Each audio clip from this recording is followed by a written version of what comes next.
नमस्कार, मैं doctor Noorjahan, associate professor MS college Bikaner से बात कर रही हूँ।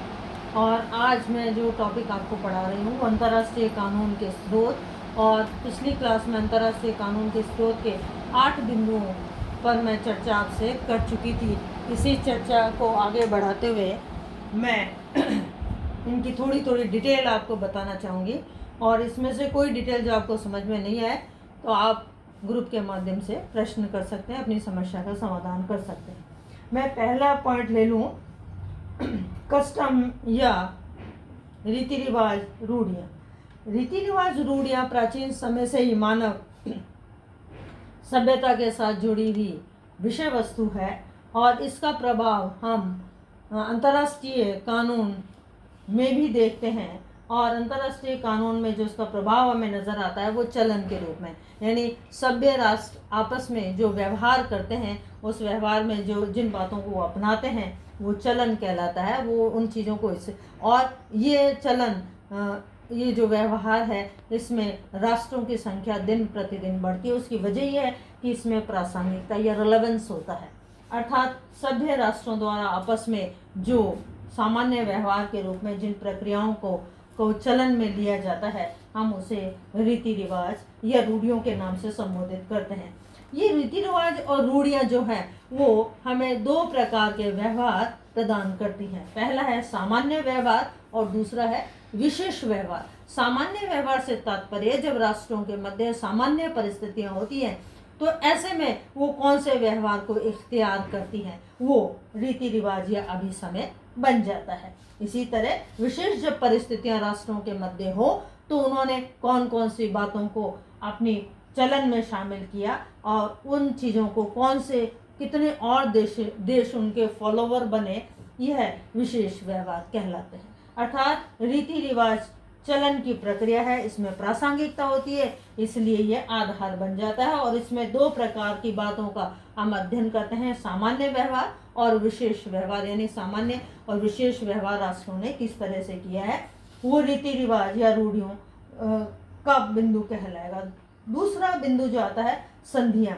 संधियाँ राज्यों के मध्य संबंधों का नियमन करने वाले प्रपत्र को कहा जाता है। अर्थात जो संधियाँ हैं वो दो या दो से अधिक राष्ट्रों के मध्य होती हैं, और ये संधियाँ बहुत सारी तरह की होती हैं, जैसे विधि संधि, विधि निर्माण संबंधी, संविदा संधि आदि आदि। इसके अलावा भी हमें बहुत सारी संधियों के और प्रकार मिलते हैं, लेकिन अंतर्राष्ट्रीय कानून के स्रोत के रूप में जो संधियां हैं वो राष्ट्रों के मध्य संबंधों को नियमित करते हैं। और ये एक लिखित प्रलेख होता है, इसमें अनुच्छेद होते हैं, नियम होते हैं, और राष्ट्र इस पर हस्ताक्षर करते हैं।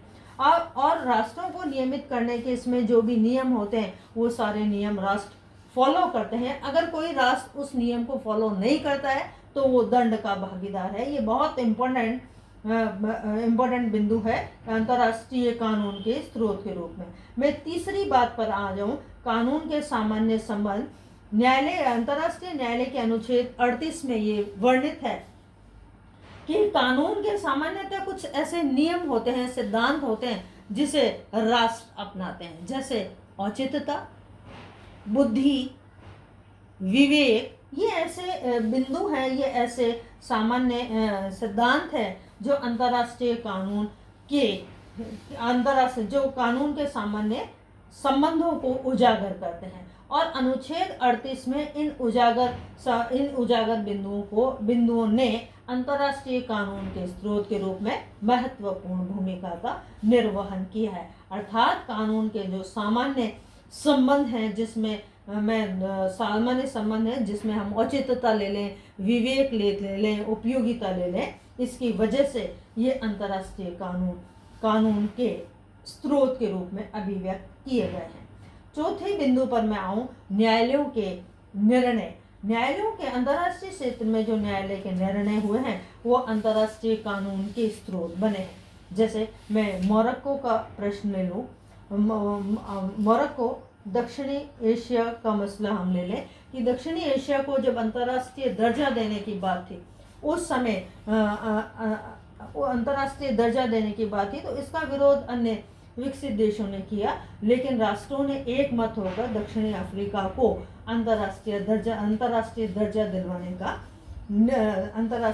दर्जा दिलवाने के लिए प्रयास किया और न्यायालय द्वारा दिए गए निर्णय को अपने व्यवहार में भी काम में लिया। अतः न्यायालयों के जो निर्णय हैं वो अंतर्राष्ट्रीय कानून के स्रोत के रूप में अभिव्यक्त किए जाते हैं।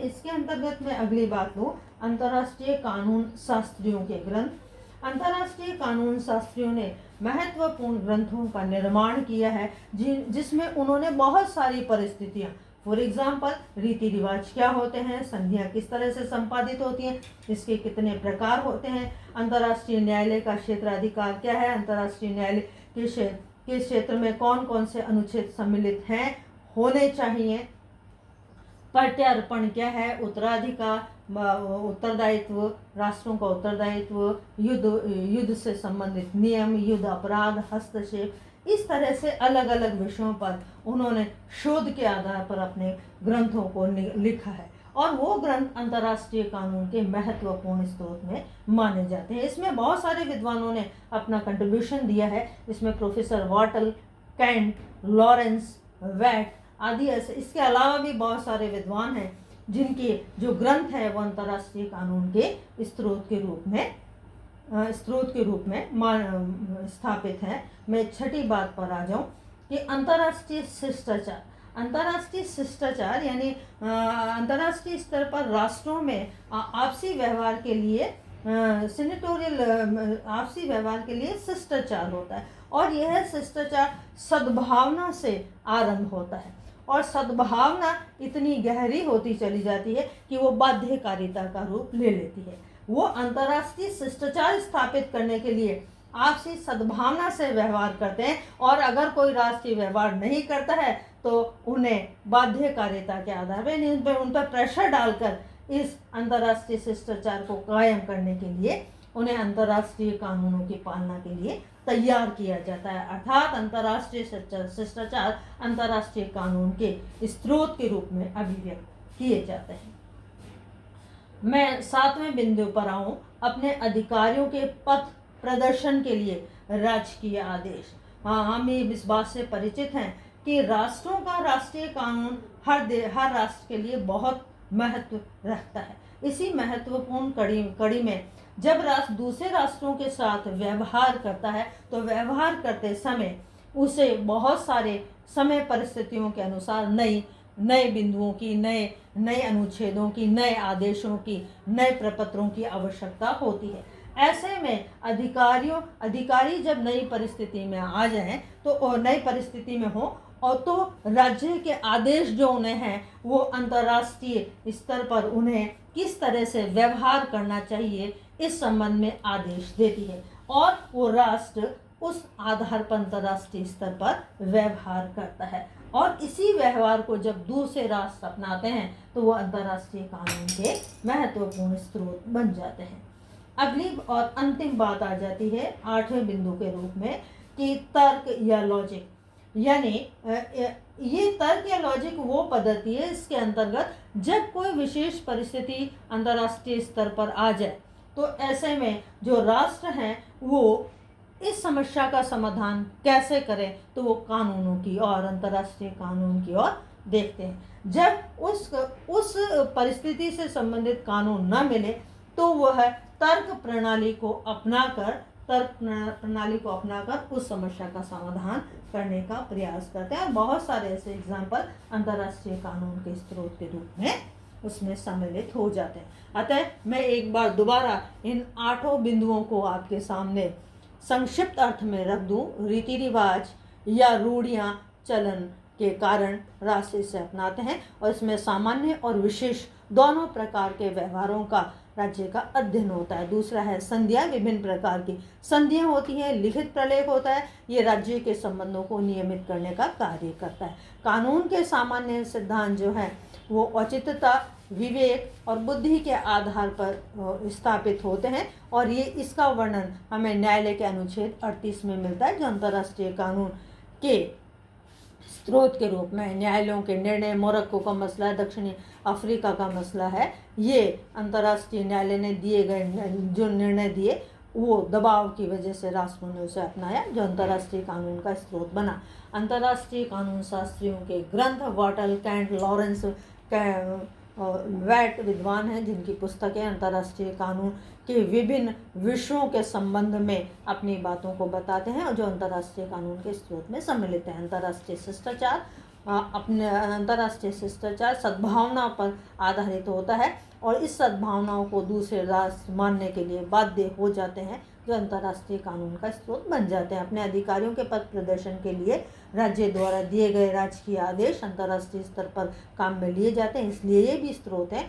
तर्क प्रणाली, यानी जब कानून की विशेष परिस्थिति, जब कोई विशेष परिस्थिति आ जाए और उन विशेष परिस्थितियों के समाधान के लिए कानून की अनुपस्थिति हो, तो ऐसे में अंतर्राष्ट्रीय स्तर पर तर्क पद्धति के आधार पर समस्या का समाधान किया जाता है।